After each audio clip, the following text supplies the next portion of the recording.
Hello everybody and welcome to the next video from my snorkeling road trip in America. All ready because I'm having a lot of fun editing videos right now.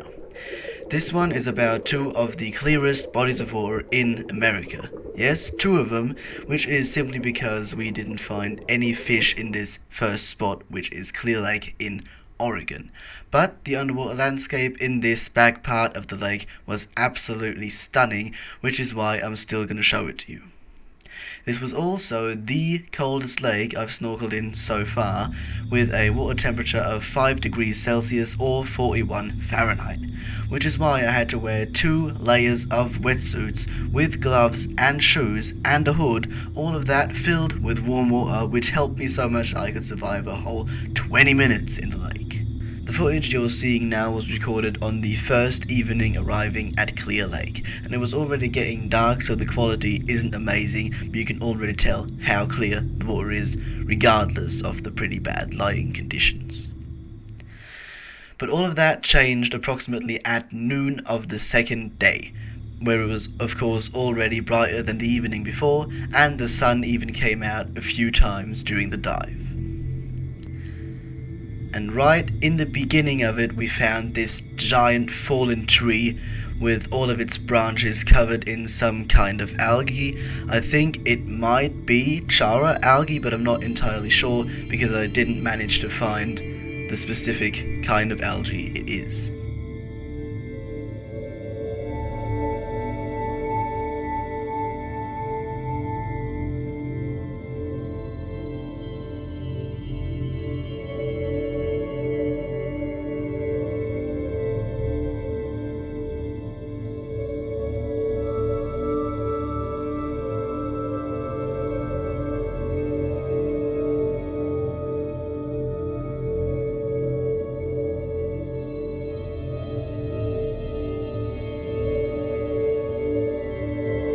Fallen ones aren't the only kinds of trees you can find in Clear Lake though, because there is an entire underwater forest made up of fossilized trees at the bottom of the lake. These were created by a volcanic eruption 3,000 years ago, which coated the entire valley in lava, and after it solidified, this valley filled up with water, creating Clear Lake, which is why you can still find trees that are over 3,000 years old in its blue waters.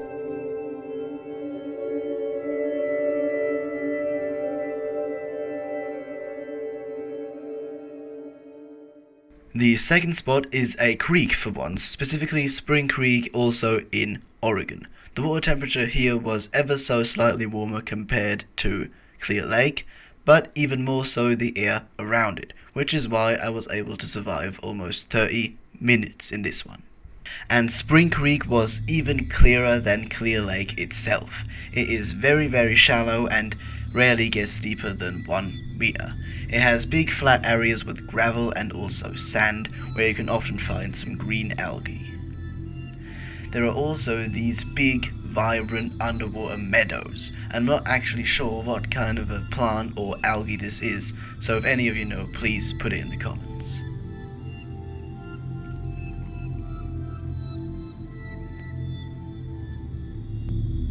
There's also an insane amount of fallen trees in Spring Creek, which are often even more impressively overgrown with algae and water plants than they were in Clear Lake.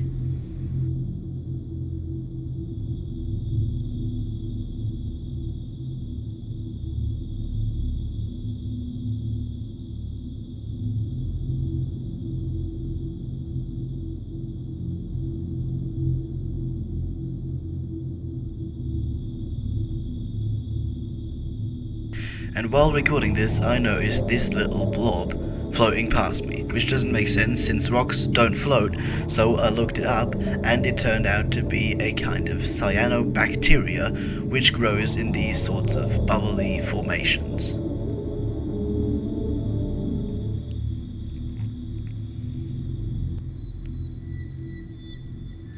And very close to the shore there's even more muddy areas and also some reeds, where I managed to find some juvenile brown trout swimming around.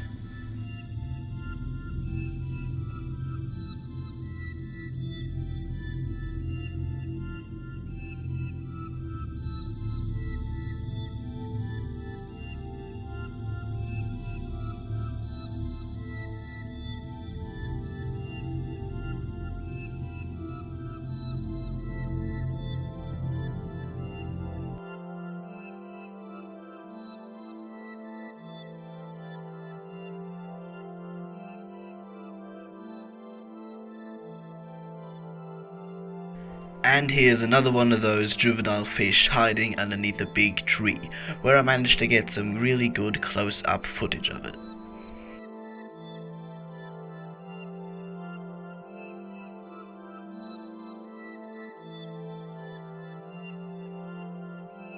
Now, some of you might have already noticed it, but there was a Caddisfly Larva crawling around in the bottom left corner the entire time. This is the larva of a later-to-be caddisfly, of course, which builds itself a shell out of all sorts of materials it could find.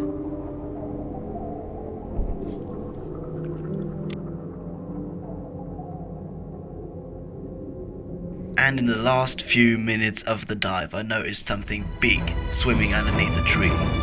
And luckily it came back out the other side, and it turned out to be one of the biggest fish of the salmonid family I have ever encountered. Specifically, it was a steelhead. But unfortunately it fled pretty fast upstream, where I couldn't follow it because of the current. Regardless of that, the footage is still pretty good, and here it is again in slow motion.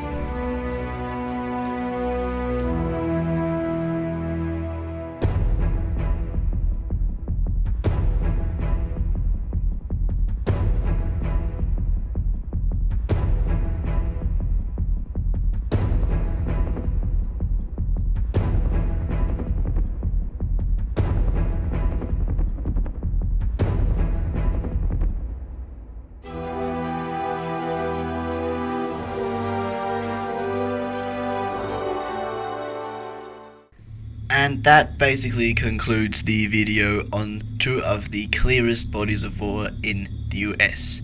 If you do want to keep watching, you'll get some of the best recordings of these fallen trees in Spring Creek that I managed to get, but it's bye from me for now.